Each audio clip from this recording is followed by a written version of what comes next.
J'espère que vous allez bien, j'espère que vous vous portez bien. La situation commence à s'améliorer sensiblement entre l'Algérie et la France. L'apaisement a bel et bien commencé au lendemain de ce coup de téléphone et de cette réconciliation amorcée par Abdelmajid Tebboune et Emmanuel Macron le jour de l'Aïd, le 31 mars dernier. La réconciliation est en cours, elle est en marche. La preuve, l'Algérie a accepté officiellement de reprendre plus de 70 migrants ou plus de 70 ressortissants algériens au profil dangereux que la France cherche à expulser ou cherchait à expulser depuis plusieurs mois ou plusieurs semaines. L'information nous a été communiquée et confirmée officiellement par plusieurs sources concordantes très proches et bien renseignées et bien introduite au sein de l'establishment algérien et au sein de l'establishment français. L'Algérie, en faveur, à la lumière ou dans le sillage plutôt de cette réconciliation qui a été amorcée entre les deux présidents Abdelmajid Tebboune et Emmanuel Macron, a officiellement accepté de reprendre plus de 70 ressortissants dangereux au profil dangereux, parmi lesquels le fameux Boualem Naaman, le fameux Doualem, cet influenceur pro-régime algérien qui avait semé la haine, qui avait inondé la webosphère franco-algérienne par ses appels à la violence, ses appels à la mort contre les opposants algériens, par ses discours extrêmement anti-français, par ses discours haineux à l'égard des Marocains et des Marocains, par ses discours haineux et violents à l'égard de plusieurs, à l'égard des Français eux-mêmes, et ce semeur de zizanie entre les deux pays. L'Algérie a accepté, selon nos sources, de le reprendre et il figure parmi la liste des plus de 70 ressortissants algériens que l'Algérie est prête à réadmettre sur son territoire dans les jours à venir. Et pour ce faire, selon nos sources, une réunion générale est prévue la semaine prochaine à Paris entre les 20 consuls d'Algérie en France qui travaillent ici en France, qui sont déployés sur le territoire français, avec leurs homologues, les préfets français, qui opèrent ou qui sont responsables qui sont territorialement responsables de la région ou des zones où qui abritent ces plus de 70 ressortissants algériens au profil dangereux. Les préfets français et les consuls algériens vont se rencontrer la semaine prochaine au cours d'une réunion générale à Paris pour discuter des modalités et des modalités de la mise en œuvre de ces expulsions que la France a décidé, que la France exige et revendique depuis plusieurs semaines. C'est une avancée majeure entre les deux pays, ce qui démontre que les deux pays ont décidé effectivement de se réconcilier et de dépasser les problèmes et les tensions terribles et violentes qui les opposaient depuis fin juillet 2024, après 8 mois de crise. Alors, quand cette réunion, il faut savoir qu'en France, ce sont les préfets qui demandent l'expulsion d'un ressortissant étranger dangereux ou en situation irrégulière. Les préfets auparavant s'adressaient au consulat d'Algérie, qui sont territorialement compétents et dont le lieu de résidence relève de leur compétences territoriales. Ensuite, les laissez-passer consulaires étaient malheureusement, pour le côté français, totalement bloqués ou leur délivrance était ralentie au compte-gouttes à cause de la crise politique et diplomatique entre l'Algérie et la France. Aujourd'hui, cette crise a été dépassée et les consuls algériens ont reçu comme instruction de rencontrer les préfets français, de dialoguer avec eux et de les rencontrer pour mettre en œuvre un processus de collaboration et de concertation afin d'étudier rapidement les dossiers de ces 70 ressortissants algériens au profil dangereux que la France veut expulser. L'Algérie a donné son accord de principe et reste juste maintenant à mettre en place les modalités pratiques et à délivrer les laissez-passer consulaires qui permettront aux autorités françaises d'expulser ces ressortissants algériens vers leur pays natal qui est l'Algérie. Donc, c'est une avancée majeure. Auparavant, le contact était rompu entre les consulats algériens et plusieurs préfets français. Les préfets relèvent du ministère de l'Intérieur. Le ministère de l'Intérieur français, dirigé par Bruno Retailleau, était diabolisé, était épinglé, était attaqué avec beaucoup de véhémence et de virulence par les autorités algériennes. On n'en est plus là aujourd'hui, puisque la décision de collaborer avec les autorités françaises a été prise officiellement à Alger pour reprendre ses ressortissants au profil dangereux, que d'ailleurs la France a exercé beaucoup de pression et un énorme lobbying, et elle a fait de cette exigence d'expulsion des ressortissants algériens au profil dangereux une condition sine qua non pour la normalisation des relations politiques. En Algérie, les autorités algériennes ne pouvaient pas longtemps bloquer les opérations ou y échapper à ces exigences si elles voulaient vraiment reprendre une relation normale et apaisée avec la France. Je vous rappelle que ce sont ces migrants qui sont impliqués, ce sont des personnes impliquées dans des actes de délinquance ou dans des activités criminelles ou qui ont un comportement, ils sont radicalisés, c'est-à-dire ils ont une idéologie islamiste, ils ont des idées religieuses qui font peur à les autorités françaises et qui sont contraires aux valeurs de la société française, ou ce sont quelques influenceurs qui ont semé la haine et qui ont déstabilisé l'ordre public en France à travers leur militantisme en faveur de la violence et des appels à l'agression sur les réseaux sociaux comme Boualem Naman, Douanem, que la France donc veut expulser en urgence vers l'Algérie pour préserver sa sécurité et préserver l'ordre public sur son territoire. Je rappelle que le 14 mars 2025, Bruno Retailleau, le ministre français de l'Intérieur, avait adressé une liste d'une soixantaine de noms à Alger en menaçant que si l'Algérie n'allait pas accepter l'expulsion de ses ressortissants, qu'il adoptera sa fameuse stratégie de riposte graduée, à savoir des sanctions directes et radicales qui cibleraient personnellement les dirigeants algériens. L'Algérie, le 17 mars 2025, avait réagi en refusant ce qu'elle avait appelé le chantage, les ultimatums et les menaces, et en déplorant la politique algérophobe de Bruno Retailleau. Au lendemain de la réponse algérienne, Bruno Retailleau avait suspendu l'accord de 2007 qui permettait aux dirigeants algériens d'entrer sans visa en France et de séjourner pendant 3 mois sur 6 mois avec leur passeport diplomatique.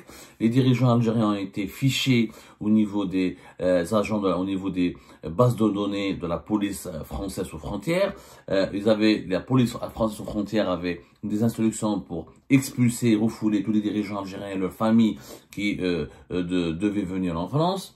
Ensuite, ça est parti très loin, puisque Bruno Retailleau avait menacé quelques jours plus tard de réactiver, de demander aux partenaires européens le principe de la solidarité de l'espace Schengen, à savoir que les autres pays membres de l'espace Schengen devraient s'aligner sur la France et au nom de la protection des intérêts géopolitiques et de la sécurité nationale d'un pays membre de l'espace Schengen, les autres pays européens, membres de l'Union européenne, membres de l'espace Schengen, la France a failli leur demander d'appliquer les mêmes sanctions, les mêmes interdictions pour accéder à leur territoire contre les dirigeants algériens. Donc c'est parti très loin cette histoire. Ensuite, Bruno Retailleau avait menacé, je rappelle, d'enquêter sur les patrimoines privés et les patrimoines et les affaires personnelles des dirigeants algériens en France. Il y a eu des enquêtes ensuite sur les parents proches des dirigeants algériens, de leurs enfants, qui ont obtenu des papiers en France, des titres de résidence. Certains proches ou parents des dirigeants algériens ont obtenu même une naturalisation, une nationalité française. Donc le bras de fer a duré extrêmement longtemps, jusqu'à ce que Emmanuel Macron et Abdelmadjid Tebboune finissent par dénouer cette crise et aboutir pour mettre en place une feuille de route pour une réconciliation. Nous vous avions raconté précédemment les coulisses de cette réconciliation avec la venue à Alger pendant le séjour et la visite secrète à Alger de la conseillère diplomatique de l'Élysée de la présidence française en charge des affaires de l'Afrique du Nord et du Moyen-Orient, qui a négocié directement avec Abdelmadjid Tebboune et son cabinet une feuille de route pour la réconciliation. Et ces négociations ont abouti à l'appel téléphonique qui a été organisé le jour de l'Eid, le 31 mars 2025, entre Emmanuel Macron et Abdelmadjid Tebboune. Donc il y a eu un travail de coulisses. Je vous renvoie vers notre émission que nous avions diffusée la semaine dernière concernant ce travail de coulisses.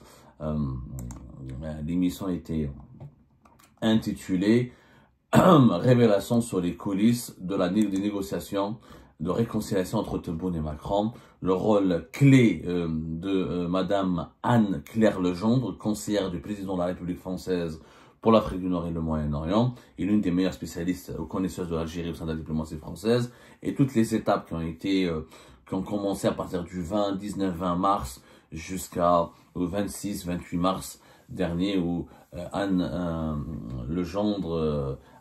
Legendre avait qui avait séjourné à Alger pendant 3 jours. Pendant son séjour, elle avait tout mis en place avant cet appel téléphonique contre Tebboune Emmanuel Macron. Donc nous sommes dans une phase de décrispation et d'un retour à la normalisation des relations franco-algériennes. Et l'Algérie a, je dirais pas a cédé, elle était obligée. De toute façon, on ne pouvait pas en faire autrement. L'Algérie n'avait pas le droit de ne pas reprendre ses ressortissants. Il me dit, je fais la cale. Les gens pensaient que les autorités algériennes allaient continuer à rejeter les exigences françaises. La France, elle était dans son droit d'exiger ou d'expulser 70 personnes. Au départ, c'était une soixantaine. Maintenant, c'est plus entre 72 et 76, selon nos sources. Ce sont 76 ou 72 ressortissants profils dangereux, des délinquants, des criminels, des personnes que les autorités françaises considèrent comme dangereuses. La majorité de ces personnes ont été condamnées par la justice, dans des affaires judiciaires. Certains ont purgé leur peine de prison, certains font toujours de la prison, d'autres sont placés dans des centres de rétention administrative. Il faut savoir que 43% des personnes, des étrangers qui sont placés dans des centres de rétention administrative ici en France sont des Algériens. On les estime à plus de 700. La France veut les expulser. Il y a des millions d'Algériens en France. La France n'a pas commis un quelconque tort, n'a pas violé la dignité ou les droits de la communauté algérienne en France, qui se compte par plusieurs millions de personnes. Ce sont quelques dizaines de personnes que la France veut expulser. C'est légitime de sa part. Doualem, par exemple, aujourd'hui, 3 avril 2025, il a une audience devant le Conseil d'État. Le Conseil d'État en France, c'est la dernière instance judiciaire qui va se prononcer sur son avis d'expulsion, alors que la justice auparavant avait déjà accepté, un tribunal administratif à Paris avait déjà validé son expulsion au mois de mars, à la fin du mois de mars. Il a été condamné à 5 mois de prison avec sursis le 6 mars par un tribunal à Montpellier.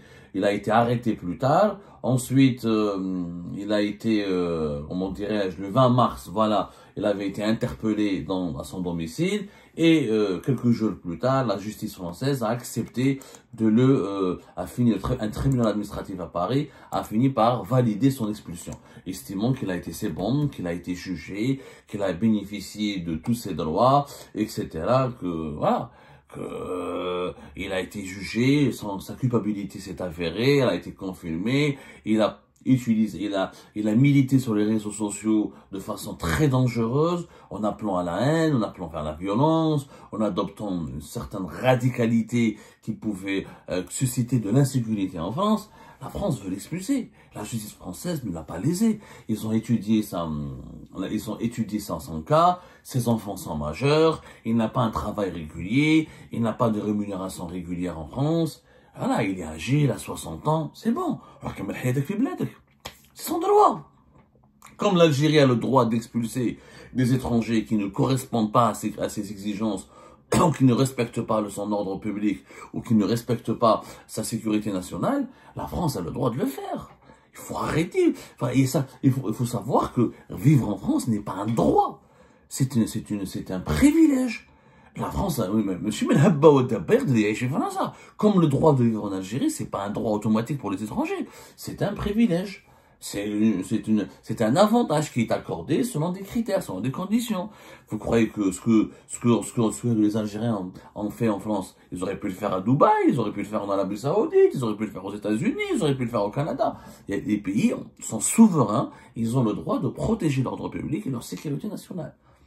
Si la France avait expulsé ou avait tenté d'expulser des Algériens qui sont tranquilles, qui travaillent, qui ont une vie de famille, qui sont intégrés, là, bien sûr, il faut le dénoncer, il faut le déplorer. Mais il faut forcer de constater que les Algériens victimes d'abus de l'administration française saisissent régulièrement la justice française elle est de leur côté. La justice en France ne fait pas de mal. La justice en France elle est indépendante. Plusieurs cas, je connais des dizaines de cas d'Algériens et d'Algériens qui ont été victimes de quitter de façon abusive, d'obligation de quitter le territoire français, et la justice les a annulés, elle leur a donné le droit, elle a accepté leur recours, elle a prolongé leur séjour sur le territoire français. Donc il y a des droits, il y a des devoirs. J'applaudis la réaction de l'État algérien qui a accepté enfin de reprendre ses ressortissants au profil dangereux.